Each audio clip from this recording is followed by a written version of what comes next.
বিভিন্ন আপডেট আপনাদের দিচ্ছি। বাসন্তী রোডে যে দুর্ঘটনা ঘটলো সরবেরিয়ায়, সেই দুর্ঘটনাকে কেন্দ্র করে একাধিক প্রশ্ন। দুর্ঘটনাগ্রস্ত ভোলা ঘোষের গাড়ি। এবার প্রশ্ন হচ্ছে, এই ভোলা ঘোষ আসলে কে? এই ভোলা ঘোষ হচ্ছে শাহজাহান মামলায় অন্যতম সাক্ষী, এবং সেই ভোলা ঘোষ তার গাড়ি দুর্ঘটনার কবলে পড়লো, তার ছেলের প্রাণ চলে গেল, চালকের প্রাণ চলে গেল। আর এখান থেকেই উঠছে একাধিক প্রশ্ন।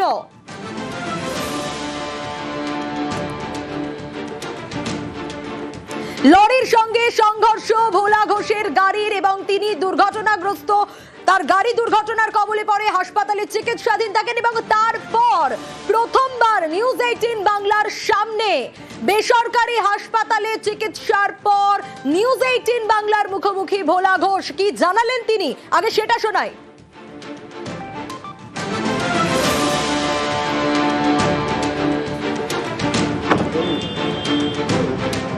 ভোলা ঘোষ শাহজাহান কেসে অন্যতম সাক্ষী। দুর্ঘটনায় তার গাড়ি দুর্ঘটনাগ্রস্ত পড়ে এবং একটি কেসে তিনি যাচ্ছিলেন, শাহজাহানের মূল সাক্ষী সেই ভোলা ঘোষ আমাদের সঙ্গে রয়েছেন। দুর্ঘটনায় তার ছেলের মৃত্যু হয়েছে এবং গাড়ির চালকের মৃত্যু হয়েছে। ভোলা ঘোষ আমাদের সঙ্গে রয়েছেন। ভোলাবাবু, বুঝতে পারছি আপনি খুব অসুস্থ, এবং কি হয়েছিল ঘটনাটা বলবেন? আপনি কি বসেছিলেন, কোথায় যাচ্ছেন? আমি বসিরহাট যাচ্ছিলাম, আমার কেজির আজকে ট্রায়াল ছিল। হ্যাঁ, বসিরহাট কোর্টে যাচ্ছিলাম, কেজির একটা ট্রায়াল ছিল। কিন্তু ওই যখনই লরিটা বয়ারমারি ঘোষপাড়া করে আমাদেরকে আসছে, তখন ছোলো ছিল, আমার গাড়ি ছোলো ছিল। মোটামুটি গাড়িটা চেয়েছিল যে পুরোটাই তলায় নেবে, হয়তো ঈশ্বর আমাকে বাঁচিয়ে ছেলেটাকে ড্রাইভারকে কেড়ে নিয়েছে। যে গাড়ির ড্রাইভার লরিতে ছিল, আপনি তাকে চেনেন? ভালো চিনি, আমি তো অসুস্থ হয়নি, আমি জ্ঞান হারাইনি।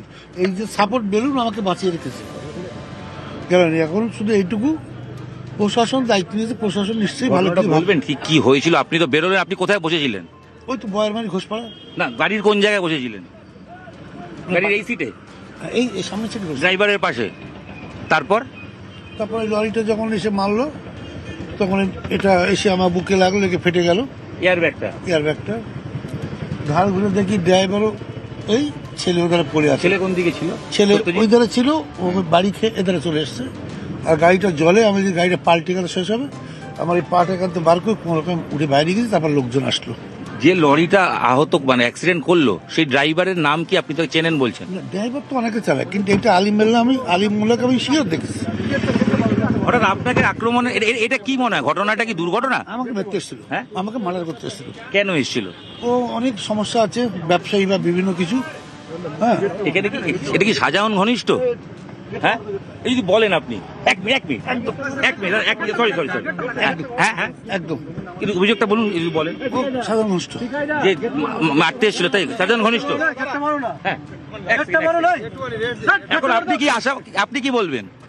আমি একটু বললাম, প্রশাসনকে জানাচ্ছি বাড়িতে গিয়ে অসুস্থ স্টক রোগী, প্রশাসনের সঙ্গে সহযোগিতা করে যাতে আমি সবকিছু করতে পারি। একটাই শেষ প্রশ্ন, সেটা হচ্ছে শাহজাহানের সাক্ষীতে মূল সাক্ষী মামলায় হওয়ার জন্যই কি আক্রমণ মনে হয়? হ্যাঁ, হতে পারে। শাহজাহান ঘনিষ্ঠরাই করেছে বলে মনে হয়? একদম। হ্যাঁ, আমরা কথা বলছিলাম ভোলা ঘোষের সঙ্গে। তিনি বলছেন যে তিনি জানেন কে আক্রমণ করেছে এবং এটা দুর্ঘটনা নয়, এটা পুরোটাই তাকে খুনের চক্রান্ত করা হয়েছে বলেই তিনি দাবি করছেন। ক্যামেরা দীপঙ্করের সাথে হিরণ রায় বর্মন, নিউজ 18 বাংলা।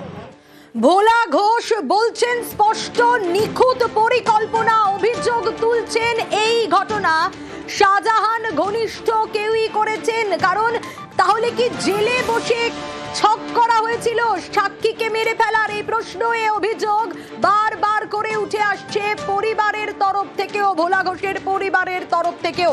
দুর্ঘটনা ঘিরে রহস্য, একাধিক প্রশ্ন, এবং একেবারে যে গাড়িতে ধাক্কা দেওয়া হয়েছিল, যে ট্রাক ধাক্কা দিয়েছিল, সেই ট্রাক জলে পড়ে যায়, সেই ছবি আপনাদের দেখাচ্ছি। এবং এই ভোলা ঘোষ, তিনি প্রাণে বেঁচে গিয়েছেন, কিন্তু তার ছেলের প্রাণ চলে গেছে, তার ড্রাইভারের প্রাণ চলে গেছে। গাড়ির সামনের সিটে ভোলা ঘোষ ছিলেন। দুর্ঘটনাগ্রস্ত গাড়িতে একবার ধাক্কা নয়, অভিযোগ উঠে আসছে দুর্ঘটনাগ্রস্ত গাড়িতে দুবার আবার ধাক্কা মারা হয়, এবং সাক্ষীর মৃত্যু নিশ্চিত করতেই এ কাজ করা হয়, এই অভিযোগ উঠছে। সরবেরিয়ায় দুর্ঘটনাগ্রস্ত ভোলা ঘোষের গাড়ি, আর সেই গাড়িতে ঘাতক ট্রাক আবার ধাক্কা দেয়। নিউজ 18 বাংলায় নিহত নিউজ 18 বাংলার সামনে ভোলা ঘোষের যে বক্তব্য, সেই বক্তব্য আপনাদের শুনিয়েছি। ভোলা ঘোষ তিনিও আহত হন, বেসরকারি হাসপাতালে তাকে ভর্তি করা হয়, তারপর তিনি বেসরকারি হাসপাতাল থেকে চিকিৎসা নেওয়ার পর যে বক্তব্য নিউজ 18 বাংলার সামনে বললেন, সে বক্তব্য আপনাদেরকে শোনালাম। অনেকগুলো প্রশ্ন উঠছে এখান থেকে। জেলে বসে সাক্ষীকে খুনের ছক, এই প্রশ্ন তুলছে। সাক্ষীকে খুনের ছক কষছিলেন কি শেখ শাহজাহান? এই প্রশ্নগুলো যখন উঠছে, বিশ্বজিৎ রয়েছে আমার সঙ্গে। সন্দেশখালীর এই ঘটনা, বিশ্বজিৎ, একাধিক প্রশ্ন উঠে আসছে। ভোলা ঘোষ শাহজাহান মামলায় অন্যতম সাক্ষী, কোথাও গিয়ে তাকে খুনের ছক কষা হচ্ছিল, নানা অভিযোগ বারে বারে উঠে আসছে। এখনো পর্যন্ত কি আপডেট?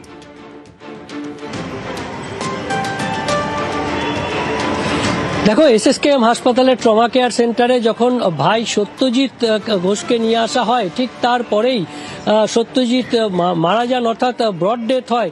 তার সঙ্গে গাড়ির চালক যে তাকেও নিয়ে আসা হয়েছিল এবং তিনিও মৃত বলে জানান চিকিৎসকেরা। অর্থাৎ এই দুটি মৃতদেহ দেখে তার দাদা বিশ্বজিৎ ঘোষ বাইরে এসে মিডিয়ার সামনে যে অভিযোগ করেন, সেই অভিযোগ চাঞ্চল্যকর। প্রথমত তিনি বলেন যে এই দুর্ঘটনা, এটি নিছক দুর্ঘটনা নয়, এটি পরিকল্পনা মাফিক খুনের চেষ্টা। কাকে খুনের চেষ্টা? ভোলা ঘোষকে খুনের চেষ্টা। অর্থাৎ বিশ্বজিৎ ঘোষ অভিযোগ করেন তার বাবা ভোলা ঘোষ অন্যতম সাক্ষী শাহজাহান মামলার, এবং সেই শেখ শাহজাহান যিনি এখন জেলের ভেতরে রয়েছেন, তাহলে তিনি কিভাবে এই পরিকল্পনায় অংশগ্রহণ করছেন?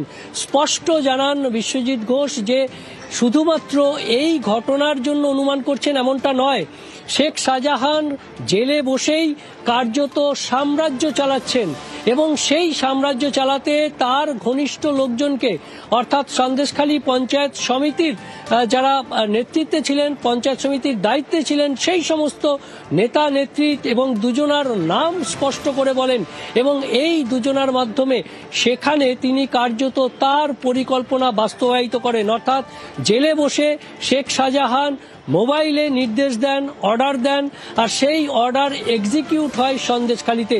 এমনটাই অভিযোগ ঘোষ পরিবারের বড় ছেলে বিশ্বজিৎ ঘোষের।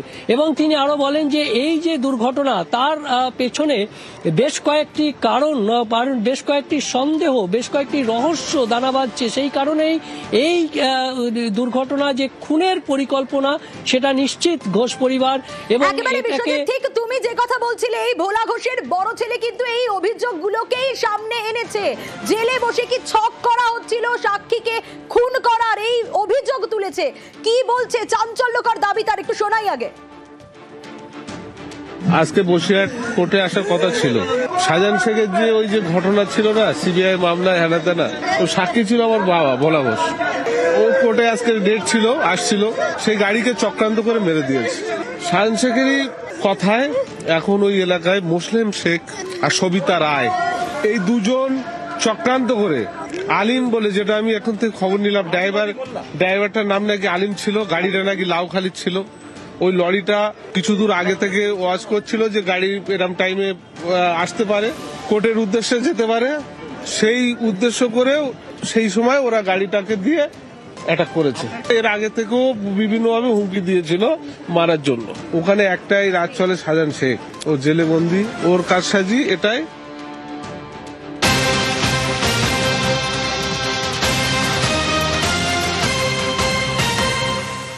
আর অনুপম রয়েছে আমার সঙ্গে। এই যে বড় ছেলে ভোলা ঘোষের, তার যে চাঞ্চল্যকর দাবি, আমি একটু অনুপমের কাছে আসবো। অনুপম, একেবারে পরিকল্পনা মাফিক খুনের কথা উঠে আসছে, শেখ শাহজাহানের নাম উঠে আসছে, একাধিক অভিযোগ উঠে আসছে, সাক্ষীকে খুনের ছক। তাহলে শেখ শাহজাহানের একেবারে জেলে বসে যে অভিযোগ করছেন বড় ছেলে, আর এই ট্রাকের চালক, সেই ট্রাকের চালকের কোন রকম হদিশ কি এখনো পর্যন্ত পাওয়া গেছিল? কে চালাচ্ছিল গাড়িটা? একটা নাম, আলিম বলে একটা নাম, সেই নামও কিন্তু উঠে এলো ভোলা ঘোষের বড় ছেলের কাছ থেকে। তো এই যে ট্রাকটি চালাচ্ছিল তার নাম আলিম বলেই কিন্তু জানা যাচ্ছে। এবং এই আলিম যখন ঘটনাটা ঘটে, দুর্ঘটনা যখন এই যে অ্যাক্সিডেন্টটা যখন করানো হয় বলে যেটা বলা হচ্ছে, এই অ্যাক্সিডেন্টটা যখন করানো হয়, তারপরেই কিন্তু আলিম এখান থেকে কিন্তু গাড়ি থেকে বেরিয়ে একটা বাইকে করে কিন্তু এই যে বাসন্তী রোড ধরে কিন্তু সরবিরিয়ার দিকে কিন্তু সে কিন্তু চলে গেছে, এমনটাই কিন্তু স্থানীয় সূত্রে কিন্তু জানা যাচ্ছে। তার কারণ যখন এলাকার মানুষ যখন এই দুর্ঘটনার ঘটনা শুনে বা দেখে যখন এখানে আসে, তখন কিন্তু এই আলিম গাড়ি ছেড়ে কিন্তু তখন অলরেডি চলে গেছে। এবং এই যে ভোলা ঘোষ ভোলা ঘোষ কিন্তু তখন অলরেডি চলে গেছে এবং এই যে ভোলা ঘোষ সহ ভোলা ঘোষের ছেলে, ভোলা ঘোষের ড্রাইভার, তারাই কিন্তু গাড়ির ভেতরে ছিল। ট্রাকটির ভেতরে কিন্তু কেউ ছিল না, ট্রাকটি কিন্তু ফাঁকাই ছিল। পাশাপাশি আরো যেটা বলে রাখি, এই যে ভোলা ঘোষের ছেলে বা ভোলা ঘোষ যে দাবিটা করছে যে তাদেরকে খুন করার চেষ্টা হচ্ছে, তার কারণ তার বড় উদাহরণ হচ্ছে এই যে রাস্তায় এই যে দুর্ঘটনাটা ঘটেছে, যদি কোনো ট্রাক দুর্ঘটনা ঘটার আগে কিন্তু সে ব্রেক মারার চেষ্টা করবে, দুর্ঘটনা এড়ানোর চেষ্টা করবে, এবং যেহেতু এটা রাস্তা তাতে কিন্তু টায়ারের দাগ থাকবে, কিন্তু এই রাস্তায় কিন্তু যেখানে দুর্ঘটনা ঘটেছে সেখানে কিন্তু কোথাও একটা বিন্দু কিন্তু টায়ারের দাগ নেই। এটাই কিন্তু পরিষ্কার বোঝা যাচ্ছে যে টায়ারের দাগ নেই বলে যে এই যে ট্রাকটি কিন্তু কোনো মতেই ব্রেক মারার চেষ্টা করেনি। ট্রাকটি কিন্তু সরাসরি এসে কিন্তু প্রথমে ভোলা ঘোষের গাড়িতে ধাক্কা মারে। ভোলা ঘোষের গাড়ি যখন ঘুরে যায় তখনই কিন্তু ভোলা ঘোষের গাড়ির সাইডে ধাক্কা মারে এবং তখনই ভোলা ঘোষের গাড়ি কিন্তু নয়নজুলিতে পড়ে যায় এবং ভোলা ঘোষের গাড়ির মুখ রাস্তার দিকে চলে আসে। আর যে ট্রাকটি, সেই ট্রাকটি নয়নজুলিতে গিয়ে নামিয়ে দিয়ে এই যে আলিম বলে যে চালক, সে ট্রাক থেকে বেরিয়ে এখানে রাস্তায় বাইকিং করে চলে যায়। এখানেও আর একটা বড় প্রশ্ন উঠে আসছে যে তাহলে ওই বাইকটা ঘটনাস্থলে ওই মুহূর্তে আসলো কি করে? তাহলে কি পূর্ব পরিকল্পিত? তাহলে কি বাইকটা আগে থেকে এখানে আনা ছিল, নাকি বাইকটা ওই ট্রাকের পিছনে আসছিল? অনেকগুলো প্রশ্ন উঠছে এবং ইতিমধ্যেই ভোলা ঘোষের ড্রাইভার, তার মৃত্যু হয়েছে, কিন্তু সেই ড্রাইভারের বাবা কি বলছেন দেখি। ও গাড়ি চালাচ্ছিল, সরবেরিয়ার দিক থেকে আসছিল, বয়েরমারি পার হওয়ার পরে একটা টার্নিং আছে ঘোষের মোড়, সেখান থেকে মালঞ্চের দিকে 16 চাকা একটা গাড়ি যাচ্ছিল, গিয়ে তার ডান সাইডে গিয়ে মারার পরে গাড়িটাও নষ্ট হয়ে যায়, তাতে দুজন মারা যায়। ভোলাদাও ছিল, কিন্তু তারপরে 16 চাকাটাও পাল্টি হয়ে যায়। গাড়িটা ভোলা ঘোষ ছিল, তার ছেলে ছিল, আর আমার ভাইপো চালাচ্ছিল শাহানুমান। ওরা কোর্টে যাচ্ছিল নাকি, যা আজকে করছিল বসিয়ারে। দেখে মনে হচ্ছে যে জোর করে এটা অ্যাক্সিডেন্ট করা হয়েছে, পরিকল্পনা হবে অ্যাক্সিডেন্ট। আর একাধিক প্রশ্ন উঠছে এই ঘাতক ট্রাককে নিয়েও। কেন জানেন? তার কারণ এই ঘাতক ট্রাকের কোন রকম ফিটনেস সার্টিফিকেটই নাকি ছিল না। ঠিক কি ডিটেল পাওয়া যাচ্ছে এখনো পর্যন্ত? আবির রয়েছে আমার সঙ্গে। আবির, এই ঘাতক ট্রাক, তার কোন রকম ফিটনেস সার্টিফিকেট ছিল না? একেবারে তুমি যেটা বললে সেটাই, কোনো ফিটনেস সার্টিফিকেট ছিল না। WB65D3284 এই ঘাতক ট্রাকটির, যেটি বারাসাত আরটিও অফিস থেকে রেজিস্ট্রেশন করা ছিল এবং আব্দুল সামাদ মোল্লা, তার নামই হচ্ছে এই ট্রাকটির যে রেজিস্ট্রেশন সেটি রয়েছে। এবং রাজ্য পরিবহন দপ্তরের নথি বলছে এই ট্রাকটির, ঘাতক ট্রাকটির ফিটনেস ভ্যালিডিটি ছিল হচ্ছে 2রা নভেম্বর 2025 পর্যন্ত, তা ইতিমধ্যেই শেষ হয়ে গিয়েছে। ফলে ফিটনেস সার্টিফিকেট বিহীন এই ট্রাক সেটি আজকে রাস্তায় চলছিল এবং সেটি দুর্ঘটনা ঘটায়। ফলে এখন প্রশ্ন হচ্ছে যে ফিটনেস সার্টিফিকেট বিহীন ট্রাক কি করে সেটি রাস্তাতে চললো, কি করে সে পণ্য পরিবহনের কাজ করছে এবং কেন এই ধরনের ট্রাক রাস্তাতে নেমেছে, সেটি নজরদারির বাইরে থেকে গিয়েছে।